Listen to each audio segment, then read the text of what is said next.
Faithful living in the evil days. For the past Sundays, we were studying the topic of living on the last days. We discovered that the end isn't merely coming, but we are already living on it. The signs of the end times may give anxiety in the world because of fears and doubts. But in Matthew 24 verse 6, Jesus says, "You will hear of wars and rumors of wars, but see to it that you are not alarmed. Such things must happen, but the end is still to come." So yung picture na nandyan kasunod, ano yan eh? Sige nga, click mo nga yan. Kailan po yan? 2013 na bagyo. Typhoon Haiyan. So hindi na po bago yung mga bagyo, baha, at kung ano-ano mang delubyo na nagaganap sa Pilipinas at sa buong mundo. So we're on it. We are in the last days. As authentic followers of Christ, we do not approach the day of judgment with fear, but with faith. For those who are in Christ, the return of our Savior is not the end, but the fulfillment of our long-awaited beginning of eternal joy, justice, and restoration. In the last days, there are evil, but our hope is not destruction, but redemption. Not separation, but union with the one who reigns in glory. We are not a spectator of a countdown. Hindi lang po yun na tayo naghihintay ng ending. Naghihintay po tayo na dumating ang Panginoon, but it's not like that na nakaupo lang at mag-aantay lamang. We are partakers of the kingdom that's already advancing. In the last days, the question is not just what will happen next, or yung usually pinag-uusapan kapag ka-apocalyptic ang mga messages. Ano ba yan? Pre-trib ba yan? Mid-trib? Post-trib? Mid-rib? Yan, damit po yan mid-rib. Iba po yan. Hindi na natin masyadong pag-uusapan dito yun ngayon. Anong mga chronological na pangyayari ang magaganap? But more importantly is, how shall we live?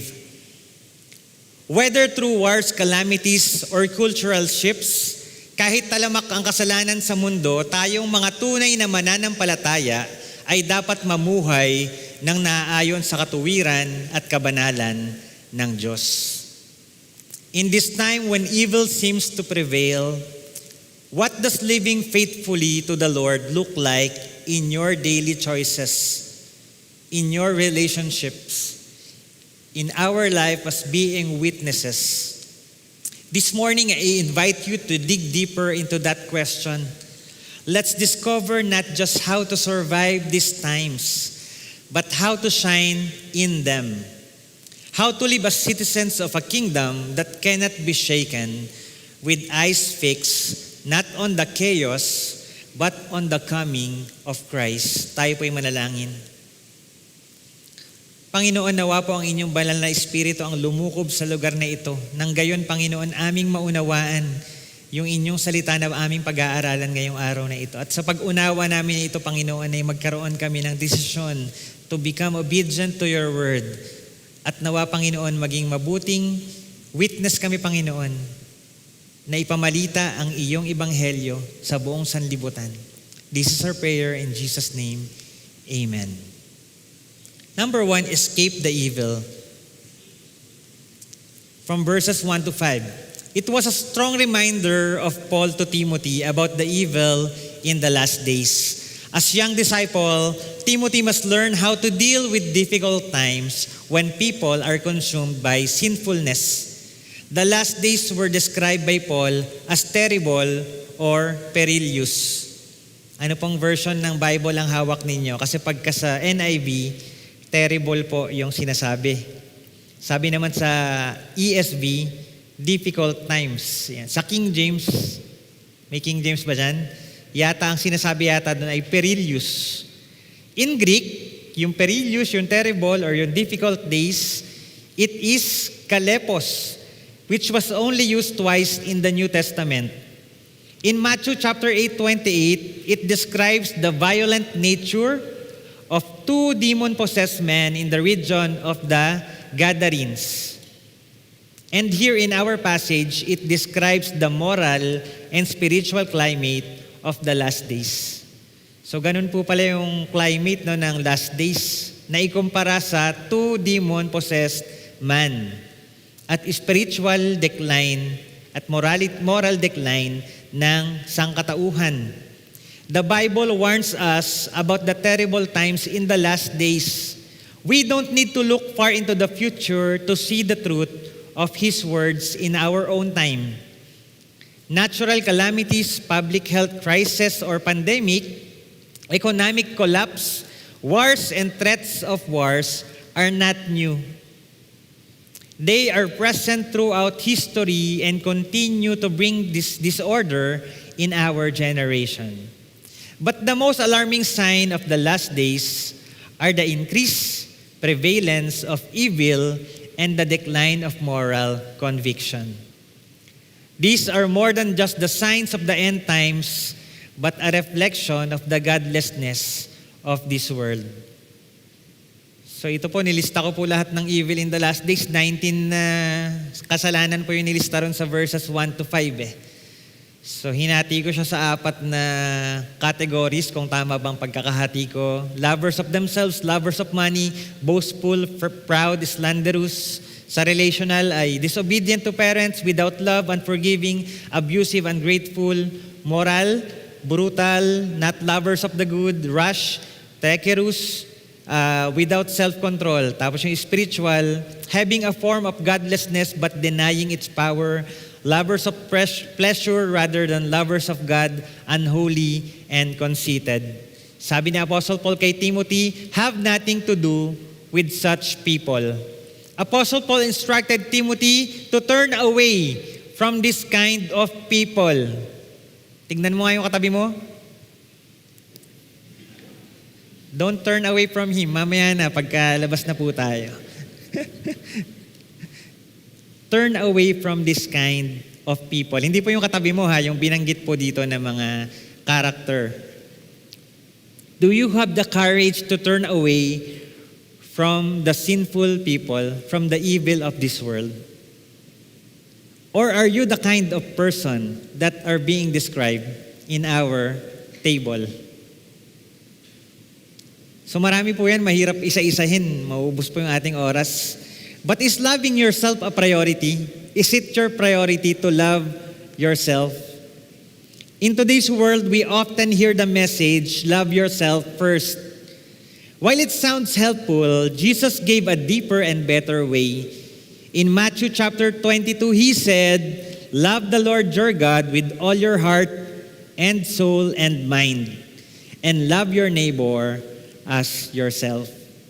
Love God, love your neighbor, love yourself. Yun yung priority dun sa Matthew chapter 22.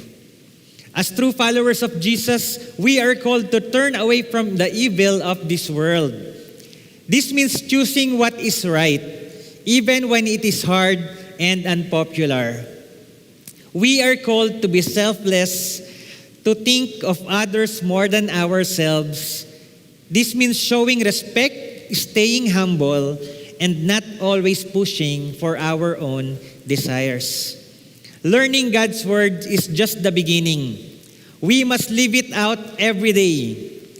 We grow in both character and spirit when we choose to obey what the Bible teaches.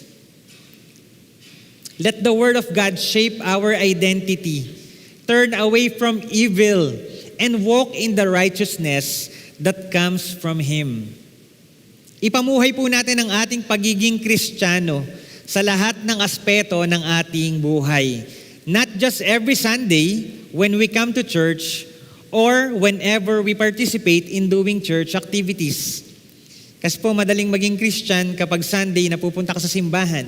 Madaling maging Christian kapag active ka sa iyong ginagawa sa church. But sometimes it's difficult to be a Christian when you are at home, when you are at your work, nandun ka sa eskwelahan mo, o nandun ka sa iyong komunidad. Minsan nawawala pa yung consciousness natin that God is looking at us. So I ask you to pray. Pray to God that He would transform your heart, remove wrong attitudes, and help you live a life that pleases Him through His grace.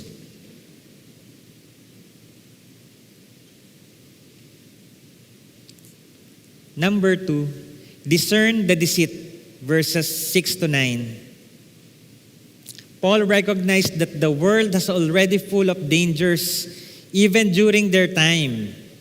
Pride, deception, and spiritual corruption has already spread in society.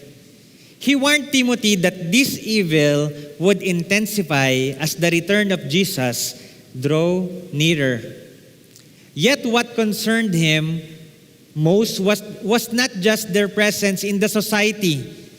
Hindi masyadong inaalala ni Paul na lumalaganap ang kasalanan sa mundo or sa society. Ang inaalala ni Paul ay ito ay unti-unting pumapasok sa bawat tahanan. He saw the destructive evil influence come unnoticed, shaping attitudes, beliefs, and behaviors of the people in our home, even in our church. So yung mga binanggit kaninang kasalanan, no? They are penetrating our households. They are penetrating the church. For Paul, the home is a sacred place where faith should be nurtured and protected. When worldly values go unchecked within a family, the spiritual health of everyone inside is at risk.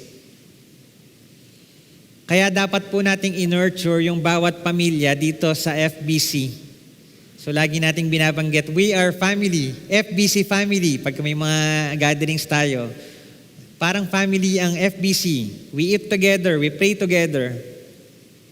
But I charge you to pray for one another's family, that God will protect us from the deception of evil, that we may walk in the path of righteousness. Let us pray for our children, our relatives, our housemates, mga kasambahay natin, that they may come to know Jesus as their Lord and Savior, so that they too will be equipped to get rid of the evil in the last days. We must be vigilant about what our family members are learning. What are they watching? And who are their influencers? Ngayon natalamak po yung social media, marami purong natututunan, maraming napapanood at maraming tao nag-i-influence sa kanila. Huwag po nating hayaan na natututo ang ating mga anak ng mga bagay sa mundo, pero hindi po natin sila tinuturuan ng mga bagay patungkol kay Hesukristo. If they are still young, let's share the gospel in the way that they can comprehend with their young minds. Kung hindi po natin kayang gawin yun, makapag-share ng gospel sa ating kapamilya, sa ating mga anak, sa ating mga kapitbahay, dalahin po natin sila dito sa church to join Sunday school or youth fellowship or other discipleship programs that we can offer to them.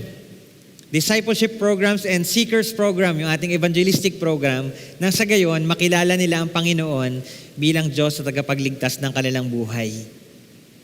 So Paul's concern reminds us that faithful household must be built on truth, guarded with discernment, and rooted in Christ. A healthy spiritual household doesn't just resist evil.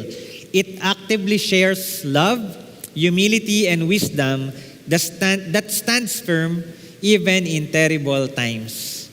Makukonsider niyo po ba yung inyong mga tahanan na gantong uri ng lugar where love, humility, and wisdom is present? Paul knew that the dangers were in the world in this day and would be increasingly present in the last days before the return of Jesus. However, he seemed especially concerned that this would creep into households. It is one thing to have such evil present in the world, but it is another thing to allow it into your home. So talamak po ang kasalanan sa mundo, huwag po nating hayaan na ang kasalanan ay pumasok at manghimasok sa ating tahanan, lalong-lalo na sa ating simbahan. Therefore, we must cultivate a discerning heart that resists deception, seeks wisdom through God's Word, and grows in the knowledge of the truth. So doon po sa passage natin may binanggit na dalawang pangalan, si James at si Jambres. Sila po ay na-mention sa passage natin dahil sila ay mga popular personalities in Jewish culture. Sabi po sa Enduring Word Commentary, though they were not named for us in the Exodus account, these two men are the Egyptian magicians who opposed Moses before Pharaoh. So kung kayang gumawa nila ng ahas na gawa sa kahoy, kaya rin ni Moses yon. Pero kung nanood kayo ng nung The Ten Commandments na movie, kinain nung ahas na staff ni Moses yung magic na ginawa ng dalawang yun, no? So they can do real miracles, these two, but their miracles are not from God. It comes from the power of darkness. They manipulate signs and wonders not to glorify God, but to serve their own agenda, to receive the hearts of people through performance rather than truth. So wag po tayong papadeceive to those people who are like them, who can do great things, do performance na nakikita natin sa entablado, but their hearts are from the darkness. They can do miracles like Moses but are less powerful. In Jewish tradition, they represent spiritual opposition, false teaching, and the limits of human power against divine authority.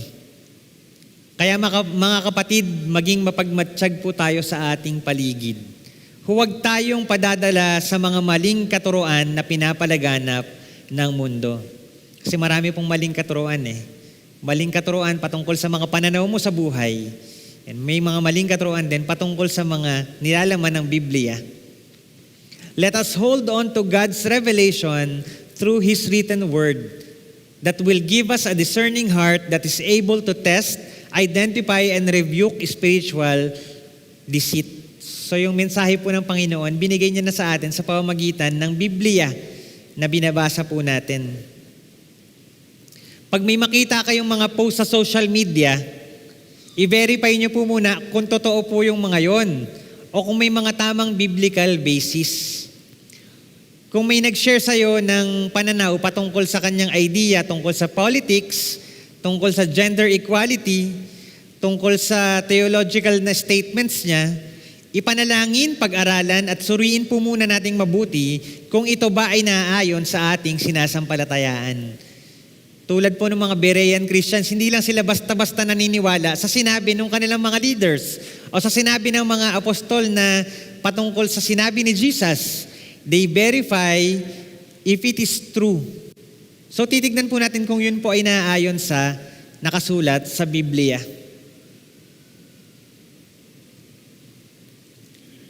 So in what ways might deception influence your heart? And how can you respond with truth and discernment?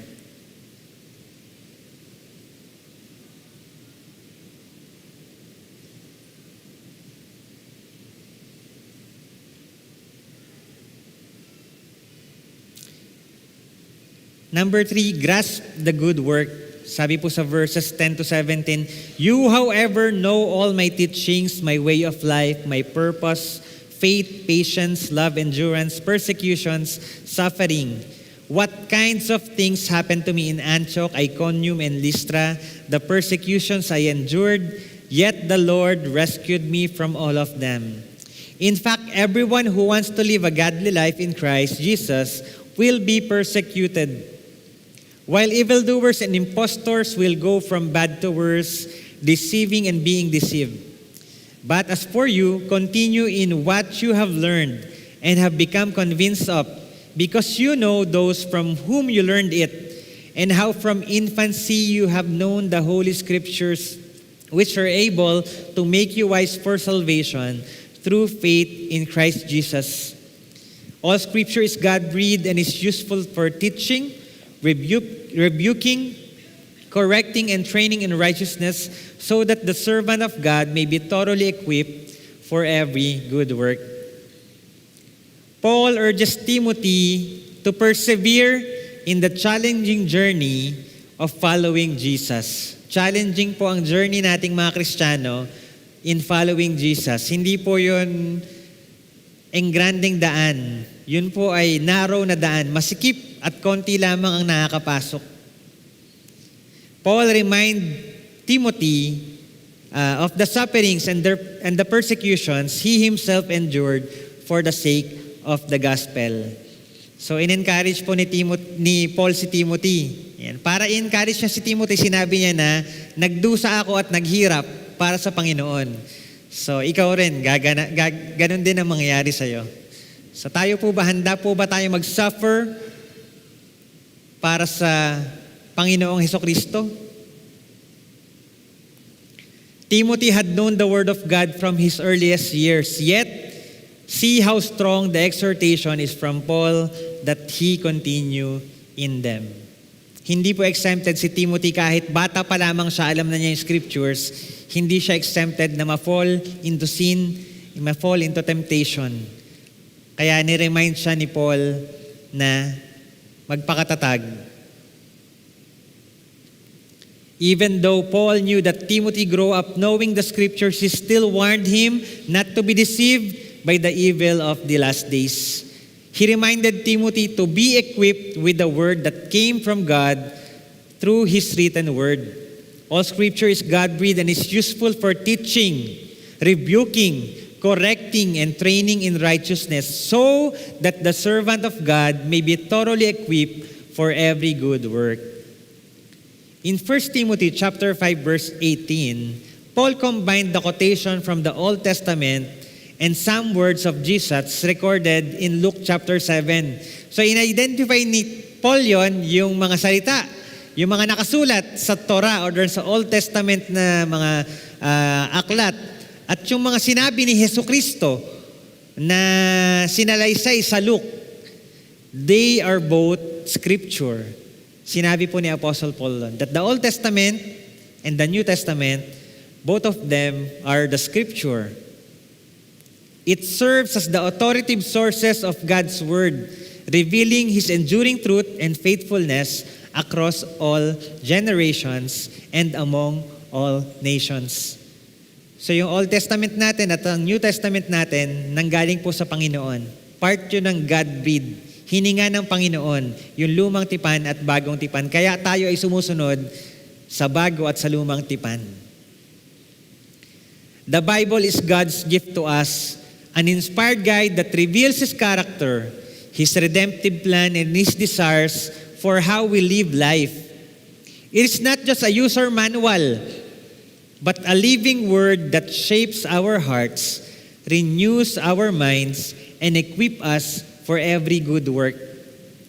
Through its timeless truths and transformative wisdom, the Scripture enables us to discern right from wrong, respond in faith, and reflect God's love and justice in a broken world. As we study and obey its teaching, we are not merely informed, but formed into the likeness of Christ, empowered to walk in purpose and impact those around us. Nung college po ako, medyo naiinggit ako dun sa ibang mga kilala ko na may mga ganda silang testimony, na dati silang naka-experience ng makamundong buhay, tapos nakakilala sila kay Lord. At binago yung buhay nila. Amazing, very powerful, and moving. Samantalang ako, laking Sunday school. Wala akong may share na unique testimony kung paano ako binago ni Lord. Kasi umatin naman ang simbahan. Yan, lagi akong nandoon kasamang mga magulang ko. But later, I realized that I am a blessed person for knowing the Scripture since I was a child. Tumatak sa akin yung mga Bible story na kinuwento sa akin ng mga naging Sunday school teachers ko. Pati na rin yung mga ibang sermon na narinig ko sa aking pastor. no ako ay bata pa. Kaya tumibay ang aking foundation ng pananampalataya. At ngayon, nananatili akong naglilingkod sa Panginoon. Many of us here grew up in a Bible-believing family. We have been listening to our pastor's sermons every Sunday and from the sermons of our parents every day, teaching us to obey the Word of God. And the fact that you are here listening to another sermon means that you remain in the faith. Those who came to know Jesus as their Lord and Savior later in their adult life, may you grow strong through the trials and life challenges that you have experienced in the past and have confidence that God is using your story for His glory. So praise God sa mga buhay na binago ng Panginoon. At praise God sa mga laking Sunday school na akala nyo hindi kayo binago ng Panginoon kasi all the while ganun kayo, but God has changed you. Ginamit ka ng Panginoon at binago ka ng Panginoon. Let those difficult seasons become testimonies of grace and transformation, shaping you into a witness of Christ's power to redeem and restore. Whether we've known Jesus from childhood or found Him later in life, the call is the same: to live in obedience to His Word, walk in faith through every season, and encourage one another to press on toward maturity in Christ. How has God's Word shaped your faith journey, and how is it equipping you today to live with purpose and perseverance?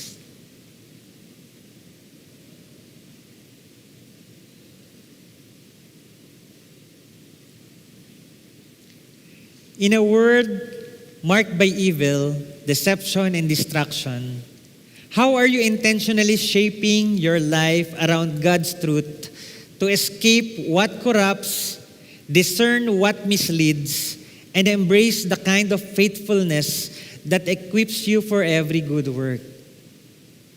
We are called not just to know the truth, but to live it out daily.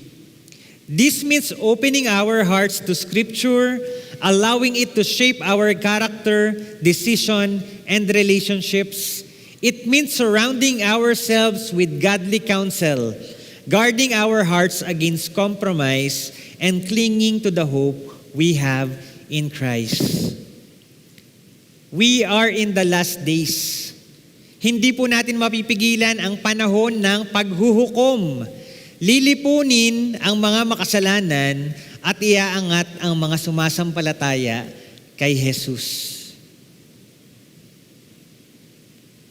May the message of God encourage us to be faithful and remain in Christ until He comes. Tayo po'y manalangin. Panginoon, siyasatin niyo po ang aming mga puso.